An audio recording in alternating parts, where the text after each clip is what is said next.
What's up, everybody? I don't usually do night videos, and I'll tell you why I'm doing one today.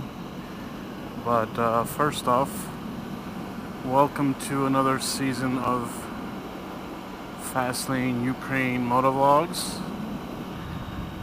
I say it every year, and hopefully this year will actually happen, but I'm going to try to record more frequently. Hope you all had a good winter. For those of you who are in the U.S., where we have winter, or just had winter, and then hopefully those of you who are approaching winter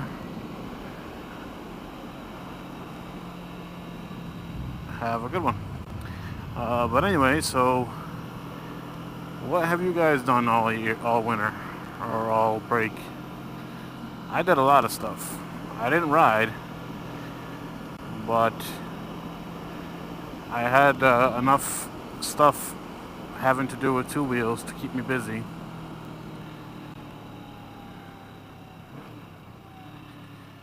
I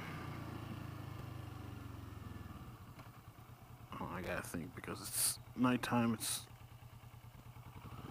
much more important to be attentive. Anyway, so what did I do all winter?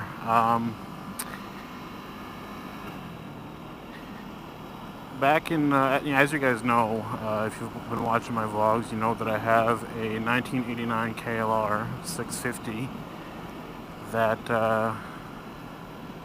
I've had issues with.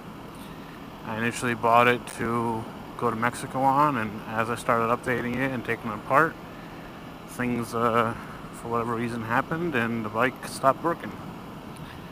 I lost basically the motor blew, so I lost compression. I got a new motor, but then I had a electrical issue where I had no spark. So what I did all winter was I got the bike running, and I'm pretty proud of myself. If I didn't need two hands right now, I'd pat myself on the back. But it wasn't just me, to be honest with you guys. There was a few gentlemen on KLR650.com or KLRforum.com who were amazing resources for me. There's a huge thread going on right now over there of my, bike repair. But long story short, after testing and retesting and ohming out and using the voltmeter on every known wire probably in that bike, it's chilly. It was 93 today, guys, and now it's evening time and the temperature's plummeted, and I was not expecting to be out this late, so I'm unprepared. So I'm a little cold. But anyway, so what ended up being the spark issue was I needed to get a new stator, because the one that I had in the bike, I forgot to put that little retaining bracket. If you've ever taken apart a KLR stator cover, there's a little bracket that keeps the harness in the right spot. I didn't put that in correctly, and as a result the harness got cut. So that was one problem why I had no spark. Actually, it wasn't cut, it was just kind of the shielding, or the wrap of the wires, the sheathing, or whatever you want to call it, was just slightly rubbed. But I mean, I'm sure that had some effect. And then the other issue was my pickup coil, for some reason, was bad. So once I changed those two things, bike pretty much after a minute of cranking, because it's been sitting for so long, fired that up. So then, I was super excited. I'm like, okay, the bike's ready to go, and I didn't even think to test anything else on the bike. So I put it back together, start the bike up, let it idle, warm up, get on it to go, nothing. Bike just completely, I gave it throttle, it's basically stuck in neutral. So at that point I'm like, man, come on, So then, that was in January of this year, 2018. you know, I had the bike for 2 years pretty much at that point. So I get down to it, and I post on the forum, that I have a clutch issue, and we've been at it ever since. Um, so I take apart the clutch cover, because basically here's the background on the clutch. The motor that I did buy, used one to repair the compression issue or the blown motor issue. When I got it at the junkyard, the clutch cover was off and it was missing like half of the plates.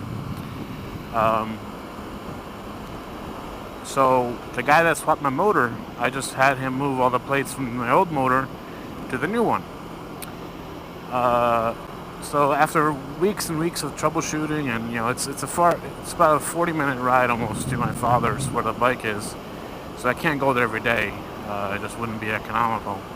So I try to, if I'm going to visit him, then I'll work on the bike, So it dragged on, and then finally what ended up coming to light is that an 89 motor has a shorter clutch stack, meaning less discs than a newer motor from a KLR. And it turns out my motor that I bought was a 2005. So you can imagine, between a 1989 and a 2005, it's a completely different setup as far as how many discs.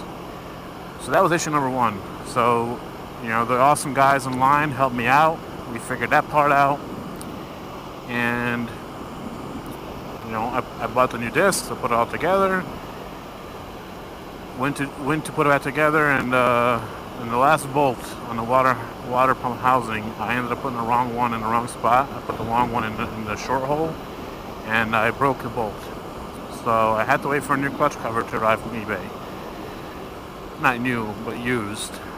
New to me. So then I got that issue fixed. I put it back together again, and went to test it out, and again, nothing. The bike just will not, basically it's locked up.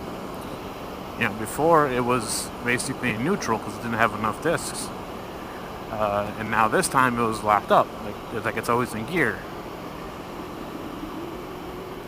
So after doing other testing and taking it apart and measuring springs and measuring this or that, it turns out, again, thanks to the guys on the forum for noticing this, that my pressure plate on my motor was my old motor, which means it was an 89 when I needed a newer one. So one of the gentlemen on klrforum.com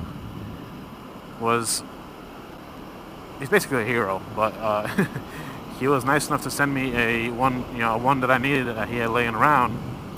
So today I went over there and I was going to install it, and I did install it, and sure enough, clutch works great.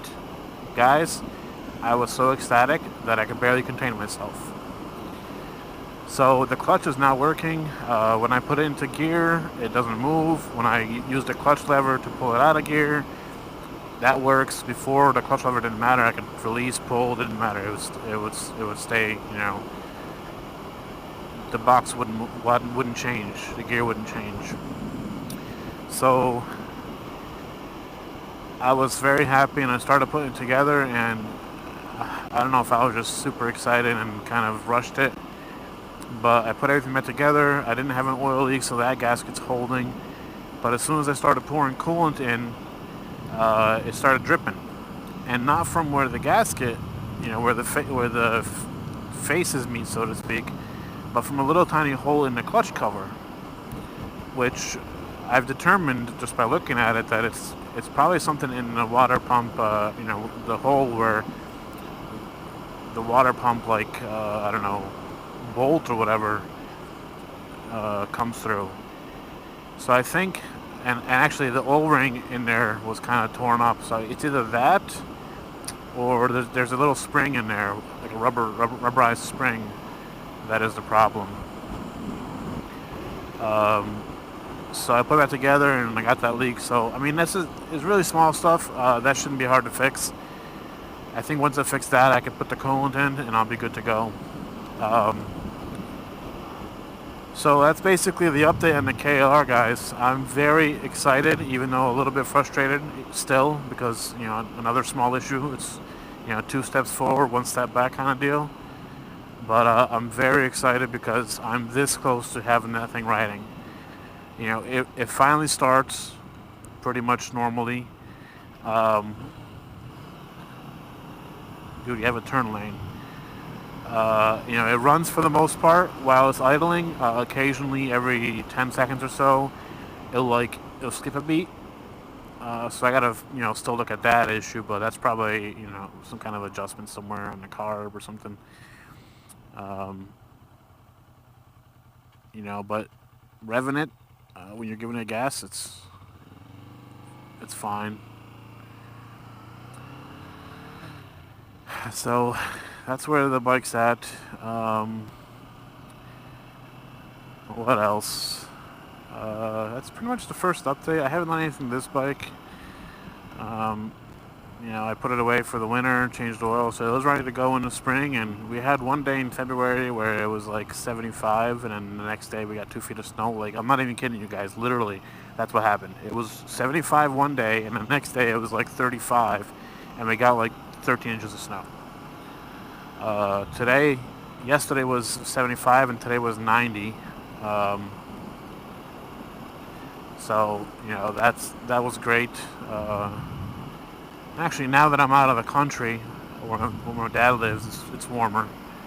A lot more pavement here, I guess. So